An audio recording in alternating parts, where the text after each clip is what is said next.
Croydon. A masked mob marches through the streets chanting Allahu Akbar. The mob were expecting to meet anti-immigration protesters after details of planned protests were leaked and shared widely online. The group of young thugs walked more than a mile through the centre of town, terrorising onlookers, until they were met by police and a scuffle broke out. Some onlookers enjoyed the drama, as masked youths clashed with police.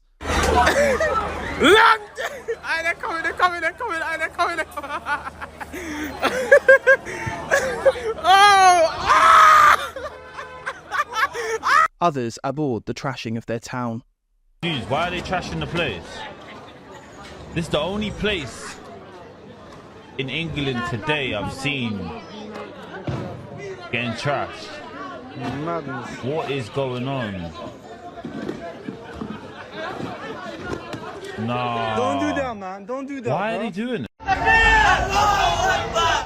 The mob continued its rampage.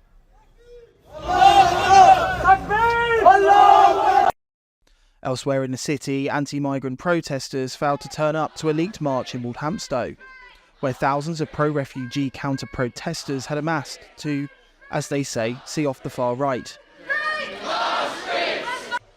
Palestine flags could be seen flying as the protesters claimed their streets in a chant. Love not hate! Love not hate! Love not hate! Love not hate! Love not hate! Love not hate! Our streets! But elsewhere in London, things took a nasty turn when a statue of the Virgin Mary was destroyed at a church, leaving worshippers frightful of attacks. Back in Croydon, where tensions fizzled into a full confrontation between a masked mob and police, GB News found a tense atmosphere where locals didn't want to speak openly about the prior night's violence. Happy to share your opinion? No. No? Okay. Sorry, we're getting late. I'm in a hurry at the moment. Okay, no worries. Most of the people GB News approached either downplayed it or didn't want to open up. Until we met a local sick of the tensions who was prepared to admit Croydon was in a dark place and that it had become what he calls a bad area. Yeah, I'm not going to say though, yeah, I see it go on. I see it all happen. I've seen a few things happen like that. Are you worried about community tensions in Croydon or in the country? In the country in whole. Because, I mean, it's not nice not to be able to walk about or anything because you're too scared of what's going to happen. There's been a lot of violence going on down here. My mate's son was killed down in West Croydon years ago. So I know what it's like. Who do you blame? Who do I blame, to be honest with you? The people that do it. Because you can't blame the government, because it's not the government's fault. You can't blame no one else, it's the people that do it. Do you reckon the riots will come to an end or do you reckon they're going to get worse? They're going to get worse. Of course they are. It's going to escalate more and more and more. And this area is a bad area. It's a very bad area, Croydon. Police took to X to say approximately 50 people have gathered in North End Road, Croydon. They've made clear their intention is to cause disruption and fuel disorder. But the force says the action is not linked to protest. This appears to be pure antisocial behaviour. No mention of the religious chants. One onlooker summed up the night's events. For the last 2.5, 3 hours with no incident. And then all of a sudden, somebody claims that some of the EDL had arrived near North End. Some guys went down to see if they were there. They weren't there. Police arrived saying they received intelligence that some of the Muslims had weapons. They searched a guy. It turned into a scuffle. Bully vans have shown up. This account matches with what one TikToker who wished to remain anonymous told GB News. The next day, Croydon's mosque was still boarded up from where they had expected an attack the night before by anti-migrant protesters who never arrived. Police said 8 people have been arrested for assaulting emergency workers, possession of offensive weapons and other offences.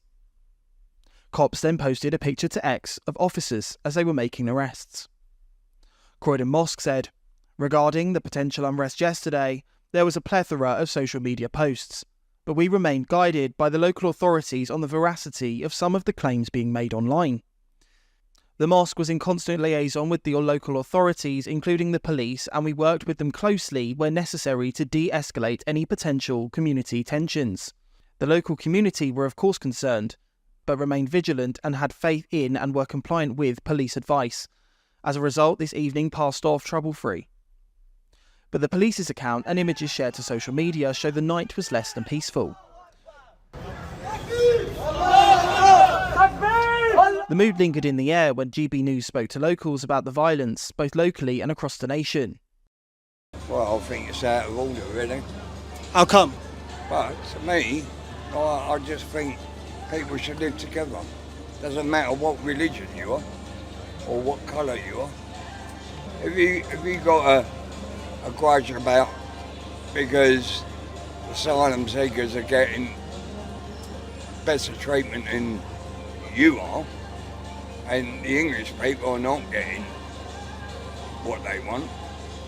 But we all live in this society, in this country, and we should all live together.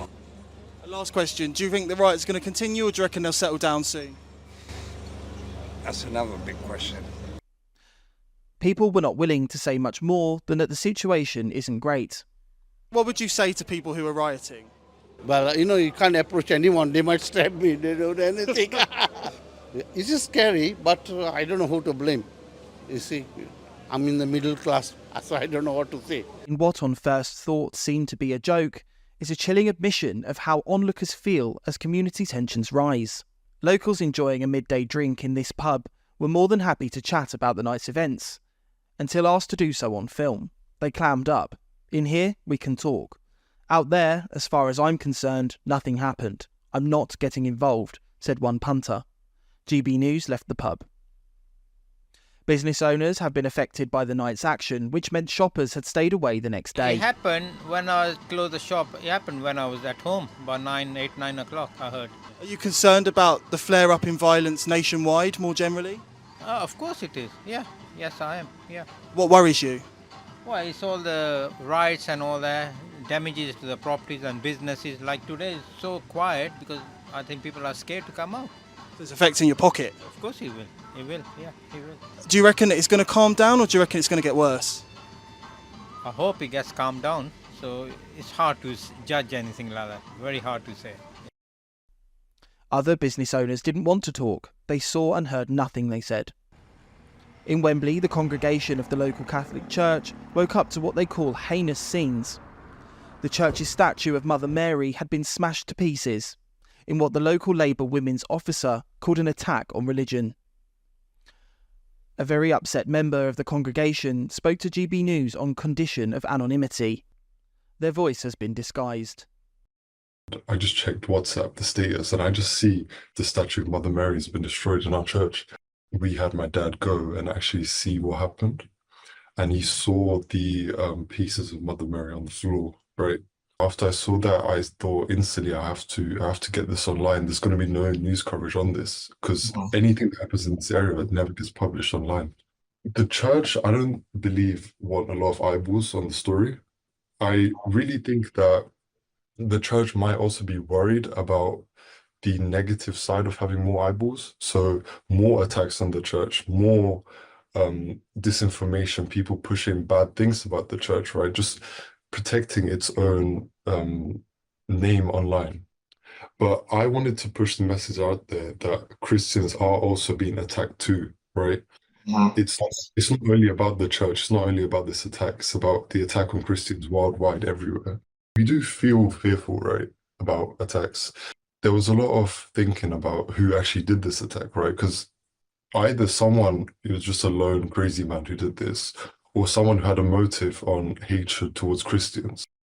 But yeah, my family do get worried, but nothing that will stop us from attending church. And if the police actually did their job and actually protected all citizens, I think that would also be a positive.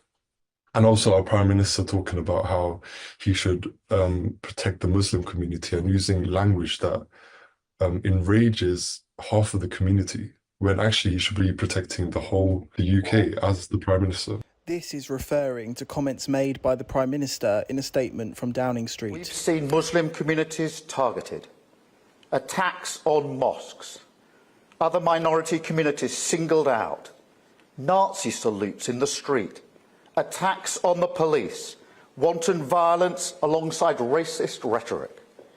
So no, I won't shy away from calling it what it is. far-right. St Joseph's Church said in a statement to GB News, "The parish community as a whole is saddened by this mindless act, but we will utilise this opportunity to strengthen our faith. The parish office is in contact with necessary authorities and will take action as needed."